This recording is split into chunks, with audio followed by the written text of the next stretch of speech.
I flew to Miami on a red-eye flight and found my son dying in a hospital bed with tubes coming out of every part of his body. His wife was supposed to be by his side.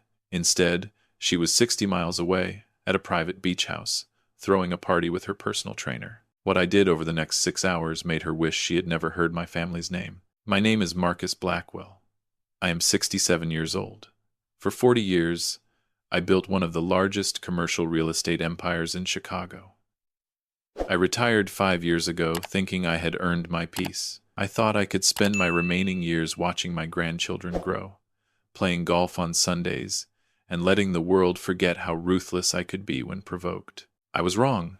Before I tell you how I reduced a woman to nothing but the clothes on her back, please like and subscribe to this channel, and tell me in the comments what city you are watching from. I want to know how far this story of justice travels. The call came at 3 in the morning. My phone lit up on the nightstand, and I saw the name of my son's personal assistant on the screen.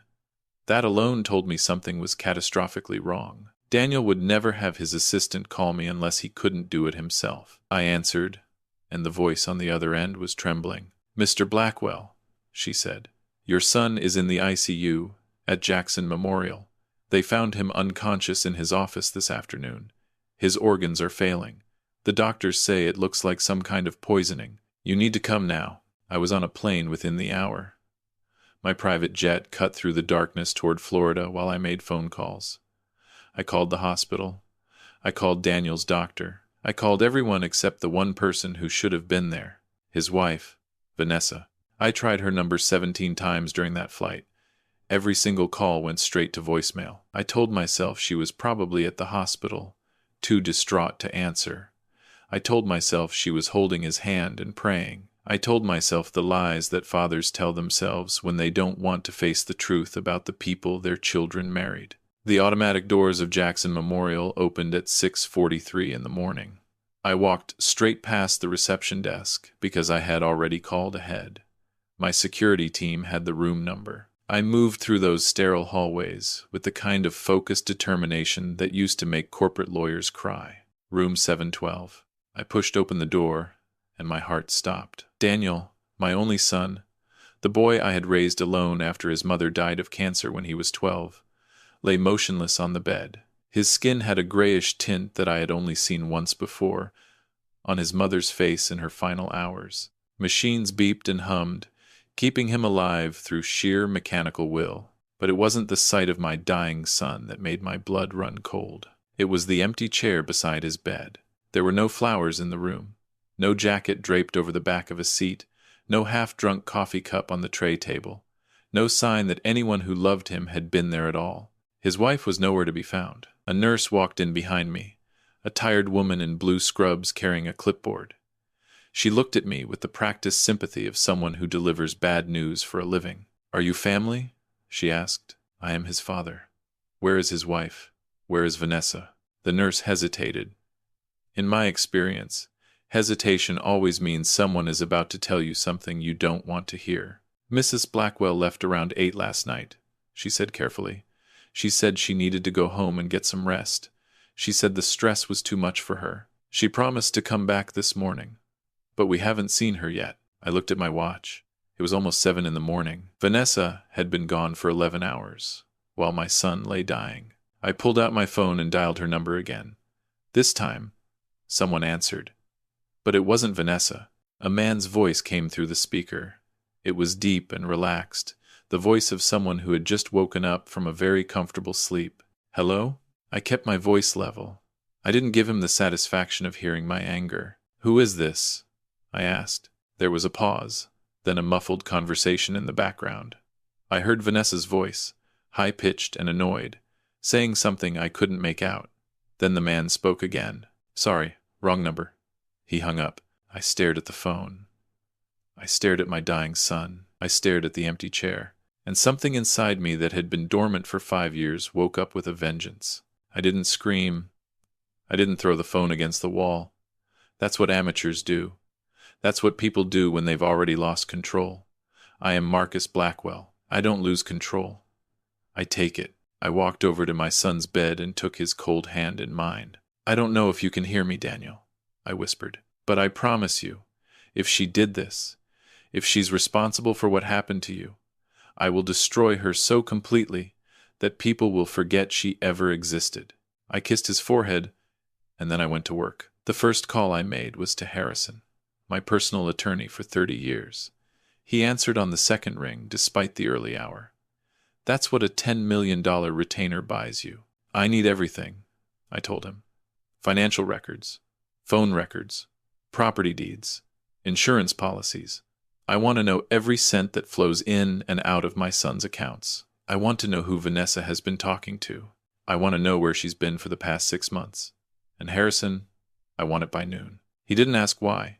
He knew better than to ask why. The second call was to a man named Victor, a former FBI agent who now ran a private investigation firm that specialized in cases where discretion was more important than legality. I had used him 3 times before, twice to investigate potential business partners, and once to find a missing employee's daughter.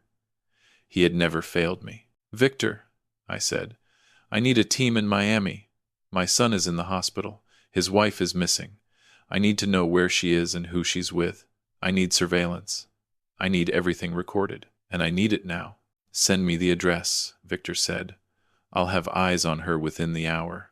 The third call was the hardest. I called my son's doctor and asked him to tell me the truth. The tests came back this morning, the doctor said. His voice was grave. Mr. Blackwell, your son has been exposed to thallium over an extended period, probably several weeks, possibly months. It's a heavy metal. It's been slowly destroying his nervous system, his kidneys, his liver. We're doing everything we can, but the damage is extensive. Thallium. I knew that word. It was called the poisoner's poison because it's colorless, odorless, and almost impossible to detect until the damage is done. This wasn't an accident, I said. Someone did this to him. That's not for me to say, the doctor replied. But medically speaking, this level of thallium doesn't occur naturally. It had to come from an external source, probably ingested regularly in food or drink. I thanked the doctor and hung up. I walked to the window and looked out at the Miami skyline. The sun was rising, painting the buildings in shades of gold and pink. It was beautiful. I barely noticed. Vanessa had been preparing Daniel's meals for the past 3 months. She had insisted on it. She told him it was because she loved him, because she wanted to take care of him, because she was tired of the private chef and wanted something more intimate. He had thought it was romantic. I pulled out my phone and texted Victor, "Find her, now." The response came 40 minutes later. Victor's team had tracked Vanessa's phone to a beachfront property in Key Biscayne, a rental that had been paid for with cash. There were multiple vehicles in the driveway. Music was playing loud enough to be heard from the street. I watched the surveillance feed on my tablet as I sat in the hospital cafeteria, drinking coffee that tasted like bitter ash. The footage showed the back deck of the house, where a pool party was in full swing, and there she was. Vanessa was wearing a white bikini, lounging on a deck chair with a champagne flute in her hand. She was laughing, throwing her head back the way she used to do when Daniel told her a joke. But Daniel wasn't there. The man lying next to her was someone I recognized. His name was Derek. He was her personal trainer, a man I had met twice at family dinners. He was young, maybe 30, with the kind of muscles that come from steroids and vanity. He had his hand on Vanessa's thigh, and she was looking at him the way she used to look at my son. But that wasn't the worst part. The worst part was what I saw around her neck. It was a pendant, a diamond pendant in the shape of a teardrop. I recognized it immediately because I had bought it 42 years ago. I had given it to my wife on our wedding day. When she died, Daniel had asked to keep it. He said he wanted to give it to his future wife someday. He had given it to Vanessa on their first anniversary. And now she was wearing it to a pool party with her lover while my son lay dying 20 miles away. I zoomed in on the footage. I watched Derek lean over and kiss her. I watched her smile against his lips. I watched her touch the pendant. The pendant that was supposed to symbolize love and commitment and everything my son had believed in. I saved the video. I forwarded it to Harrison. And then I made the call that would end Vanessa's life as she knew it. "Harrison," I said, "I want you to execute Protocol Zero." Protocol Zero was something I had created 20 years ago, during my most aggressive expansion period. It was a set of procedures for hostile takeovers, designed to acquire every piece of leverage against a target before they even knew they were under attack. I had never used it against an individual before. I had never needed to. Tonight, I needed to. Are you certain? Harrison asked. Once we start this, there's no going back.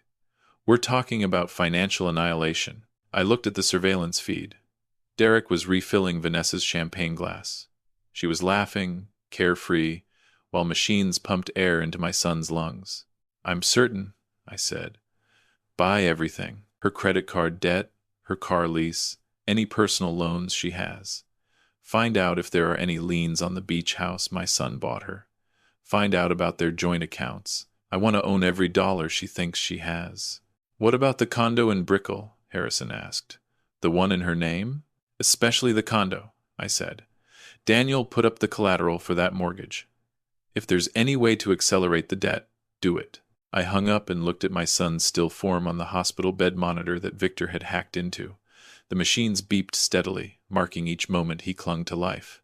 Enjoy your party, Vanessa, I whispered, because by morning, you won't be able to afford the ice in your champagne. Over the next 3 hours, Harrison worked his magic. The man was a shark in a $3,000 suit, and he had connections in every major bank in Florida. By 10 in the morning, my team had acquired the mortgage on Vanessa's Brickell condo for $1.2 million. We bought her car lease for $60,000. We purchased her outstanding credit card balances, which totaled nearly $200,000. Money she had been spending on clothes and jewelry and trips that she told Daniel were for charity events. We even found a personal loan she had taken out 6 months ago. $50,000 borrowed from a hard money lender in Fort Lauderdale. The loan paperwork showed it had been used for home improvements, but the receipts Victor uncovered told a different story. She had used the money to pay for a 3-week trip to the Maldives. Derek had accompanied her. My son had been in Chicago at a business conference during that trip. He thought his wife was visiting her sick mother in Atlanta. By noon, I owned Vanessa's life, but I wasn't ready to foreclose yet. I needed something else first. I needed proof. Victor called me just after 1 in the afternoon. We got into her phone records, he said. She's been texting Derek for the past 8 months. Thousands of messages. Most of them are exactly what you'd expect from an affair. But there are some that are different. Some that you need to see. He sent me the screenshots, and I read them in the hospital hallway, my back against the cold wall, my heart pounding in my chest. The messages started 6 months ago. Derek, is he getting sick yet? Vanessa, starting to. He threw up twice this morning. Says he's tired all the time. Derek, good, keep going. The doc says it takes a few weeks before the real damage starts. Vanessa, I know. I'm being careful. Small doses. He doesn't suspect anything. Derek, and you're sure about the insurance? Vanessa, 10 million. Double for accidental death. Once he's gone, we're set forever. I read those words 3 times. I read them until they burned into my memory. My hands were shaking, not from fear, but from a rage so profound it felt like ice forming in my veins. She wasn't just cheating on him. She wasn't just abandoning him while he lay dying. She was killing him. Slowly, deliberately, with the cold calculation of someone who had done the math and decided my son's life was worth $10 million. I forwarded the messages to Harrison. I forwarded them to the district attorney in Miami, a man I had supported in 3 election campaigns. I forwarded them to my security team, and then I sent a car to the beach house in Key Biscayne. It was time for Vanessa to come home, but first, I had to make sure she had no home to come back to. At 2:30 in the afternoon, a tow truck pulled into the parking garage of Vanessa's Brickell condo building. The driver had paperwork showing that her Mercedes-Benz S-Class was being repossessed for missed payments. The payments, of course, hadn't actually been missed. Harrison had simply accelerated the lease terms based on a clause she hadn't bothered to read, a clause that allowed the lender to recall the vehicle if they had reasonable belief that the lessee was engaged in illegal activity. Poisoning your husband qualified. At 3:15, a process server knocked on the door of the Brickell condo. When the property manager opened it, he was handed an eviction notice. The mortgage holder, which was now a subsidiary of my investment company, had exercised its right to foreclose based on evidence that the property was being used in connection with criminal activity. At 4 o'clock, every credit card in Vanessa's name was declined simultaneously. The shopping spree she had been planning for that evening never happened. And at 4:30, her phone service was cut off. I watched the surveillance feed as Vanessa finally checked her phone at the pool party. I watched her face go from confusion to concern to panic in the span of 30 seconds. She tried to make a call. Nothing. She tried to check her banking app. Frozen. She tried to send a text to Derek, but the message wouldn't go through. She stood up, wrapping a sarong around her waist, looking around frantically. Derek walked over, putting a hand on her shoulder, asking what was wrong. "I can't explain it," I heard her say through the microphone Victor had planted. "My phone is dead. Not the battery. Everything is locked out. And I just got an alert that my cards were declined." Derek frowned. "That's weird. Try mine." He handed her his phone.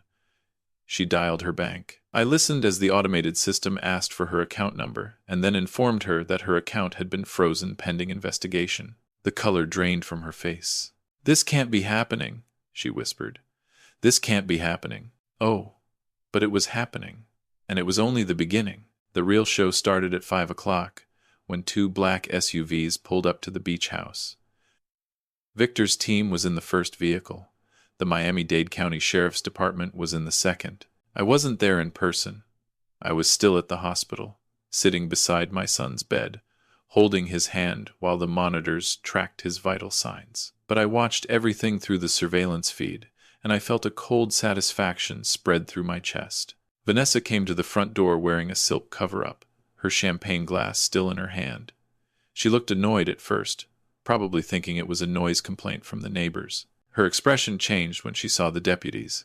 "Vanessa Blackwell," the lead deputy said, "you are under arrest for attempted murder, conspiracy to commit murder, and insurance fraud.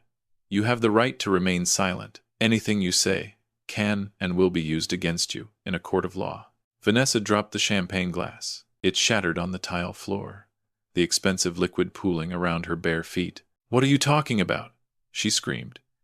"This is insane. I haven't done anything. My husband is sick. I was just taking a break. You can't arrest me for taking a break." The deputy wasn't impressed. He held up a printout, the same text messages I had read in the hospital hallway. "Ma'am," he said, "we have evidence that you've been poisoning your husband with thallium for the past 6 months. We have your communications with your co-conspirator. We have financial records showing you purchased thallium sulfate from a chemical supply company using a fake business account. We have everything." Vanessa's face went white. She looked around wildly, searching for Derek, but he was already being led to a second patrol car in handcuffs. He wasn't putting up a fight. He was crying, actually crying, blubbering about how it was all her idea, how he never wanted to hurt anyone, how she had promised him they would be rich. Rats always turn on each other when the ship starts sinking. The deputies handcuffed Vanessa and walked her to the waiting car. As she passed the camera, I saw her face clearly. She wasn't crying. She wasn't scared. She was furious. "Your father-in-law did this," she screamed over her shoulder. "That old man ruined everything. He thinks he's so powerful, but he doesn't know who he's dealing with. I'll get out of this. I'll make him pay. I'll destroy his whole family." I smiled at the screen. She still didn't understand. She thought this was the end. She thought she would post bail, hire a lawyer, and fight the charges. She didn't realize that I had already made sure there would be no bail. The evidence was too strong, the flight risk was too high, and the district attorney owed me too many favors. Vanessa was going to sit in a jail cell for a very long time, but her financial destruction wasn't complete yet. I called Harrison one more time. "The beach house," I said. "Who owns it?" "It's a rental," Harrison replied. But the rental agreement was signed by Derek, and the deposit check came from Vanessa's personal account. "The one you now control." "Cancel the payment," I said. "Let the owner know that their tenant has been arrested for attempted murder and that any remaining possessions in the house may be considered evidence in a criminal investigation." "Consider it done," Harrison said. By midnight, every trace of Vanessa's former life had been erased. Her condo was sealed and marked for foreclosure. Her car was in an impound lot. Her bank accounts were frozen as evidence. Her clothes, her jewelry, her expensive handbags. They were all locked inside a house she could no longer access. The only thing she had left was the bikini she had been wearing when they arrested her. And even that had been taken from her and replaced with an orange jumpsuit. I sat beside Daniel's bed all night, watching his chest rise and fall with the rhythm of the ventilator. The doctors had started him on chelation therapy, a treatment designed to flush the thallium from his system. They said it might work. They said there was hope. I held his hand and told him what I had done. "She's gone, son," I whispered. "She can't hurt you anymore. You just focus on fighting. You focus on coming back to me. I can't lose you too." His eyes were closed. His face was peaceful, but I like to think that somewhere, deep in his unconscious mind, he heard me. The next morning, I received a call from the jail. Vanessa wanted to see me. I almost laughed. She actually thought I would visit her. She actually thought there was something left to say. But then I reconsidered. There was one more thing I needed her to know. One more piece of the puzzle that she didn't have. I drove to the Miami-Dade County Detention Center. I sat in the cold plastic chair of the visiting room and waited for them to bring her out. When she appeared on the other side of the glass, I barely recognized her. 24 hours in custody had stripped away all the polish. Her hair was matted. Her makeup was gone. Her eyes were red and swollen from crying. She picked up the phone on her side of the glass. I picked up mine. "You destroyed me," she whispered. Her voice was hoarse and broken. "You took everything." I looked at her. I felt nothing. "You poisoned my son," I said. "You watched him get weaker every day. You served him the food that was killing him. You held his hand and told him you loved him while you were planning to collect $10 million on his corpse." I paused, letting the words sink in. "I didn't destroy you, Vanessa. I just made sure the world saw what you really are." She started crying, but I could tell it wasn't remorse.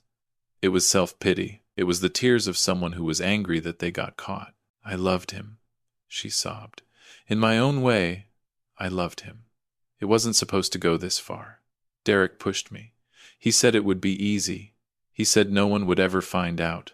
I leaned closer to the glass. "There's something you should know," I said. "Something the police didn't tell you." Her eyes flickered with something that might have been hope.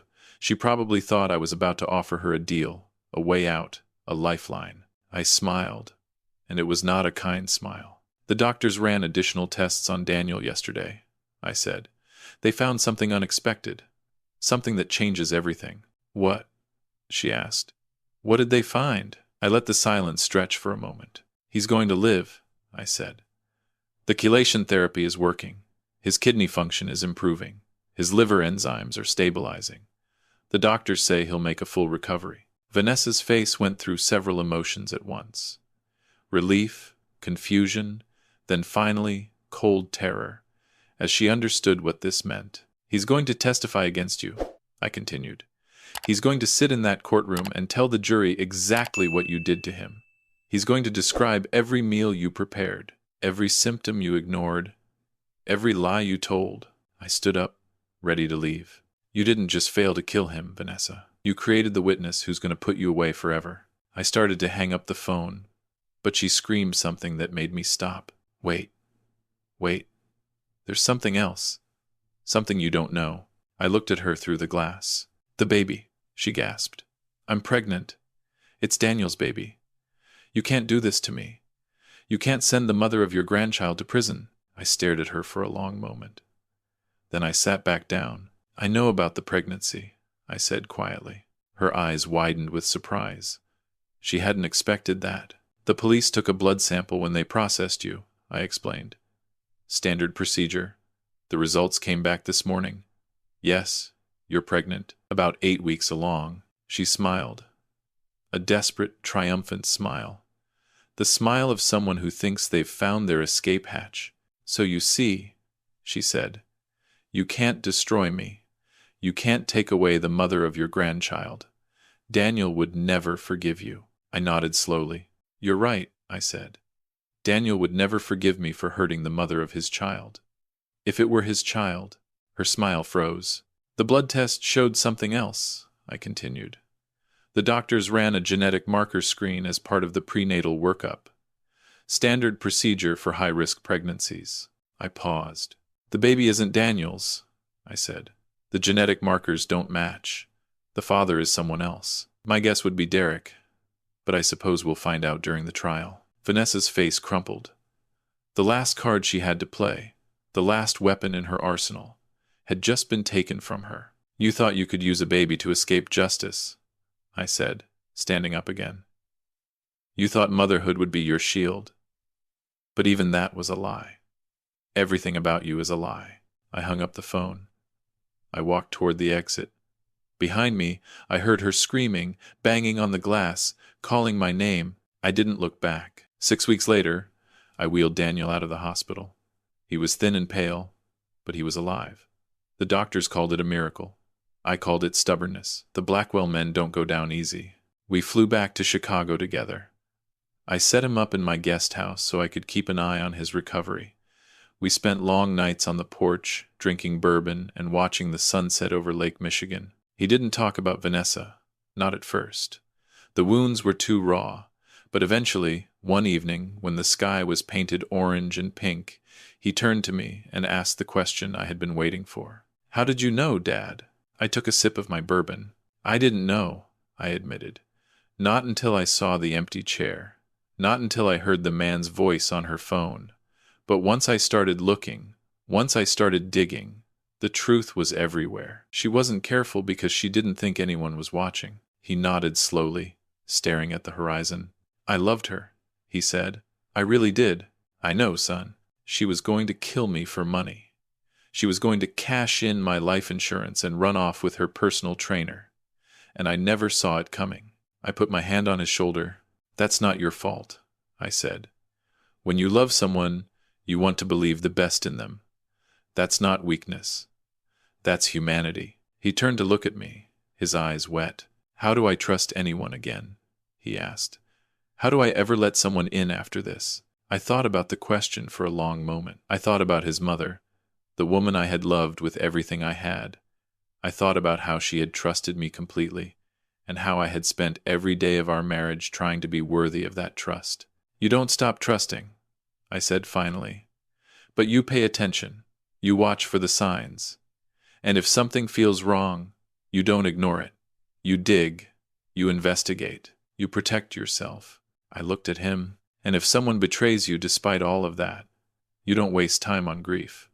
You take action. You use every tool at your disposal to ensure they never hurt anyone else again. He nodded slowly.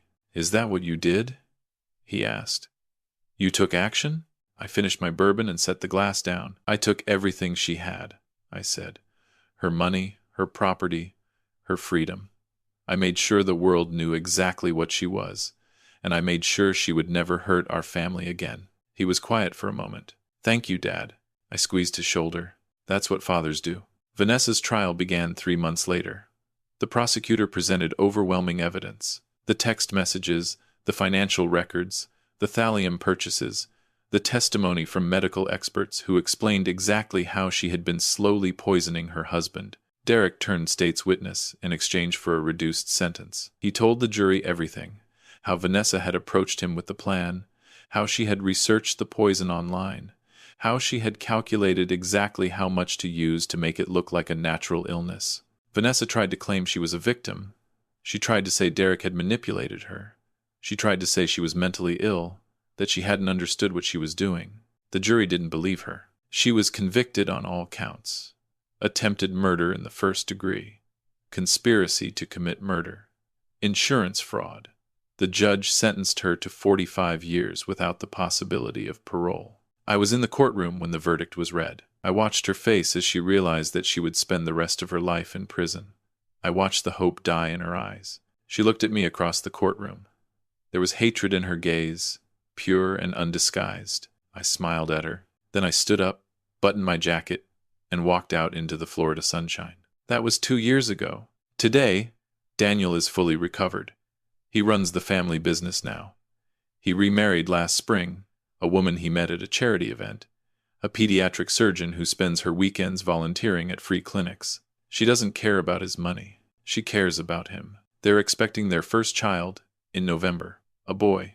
They're going to name him Marcus, after me. Vanessa writes me letters sometimes, from her cell in the Florida Women's Correctional Facility. She asks for forgiveness. She asks for money for her commissary account. She asks if I can help reduce her sentence. I don't respond. I don't even read them anymore. I just forward them to Harrison, who files them away in case we ever need additional evidence of her state of mind. She thought money was power. She thought my son's wealth was a prize to be stolen. She didn't understand that money is just a tool. It's a hammer. In the wrong hands, it builds nothing. In the right hands, it can destroy the people who try to harm your family. If you're watching this and you think you can target the people I love because I'm old, because I've retired, because I've stepped back from the spotlight, I want you to understand something. I may be 67 years old. I may walk a little slower than I used to, but my mind is sharp, my resources are vast, and my patience is infinite. I will wait. I will watch. And if you cross the line, I will not just sue you or have you arrested. I will dismantle every piece of your existence until there's nothing left but regret. The hardest lesson I learned from all of this is simple. Trust is earned, not given. Love is precious, not guaranteed. And justice isn't something that happens to bad people. Justice is something that good people make happen. If you believe in protecting family at all costs, hit that subscribe button and leave a comment telling me where you're watching from. Share this story with someone who needs to hear it. And remember, the wolves aren't always obvious. Sometimes they wear designer clothes and smile at you across the dinner table. Sometimes they prepare your meals and tell you they love you. Pay attention. Trust your instincts. And if someone shows you who they really are, believe them. This is Marcus Blackwell, signing off. Stay vigilant, stay safe, and never sign anything without reading every single word.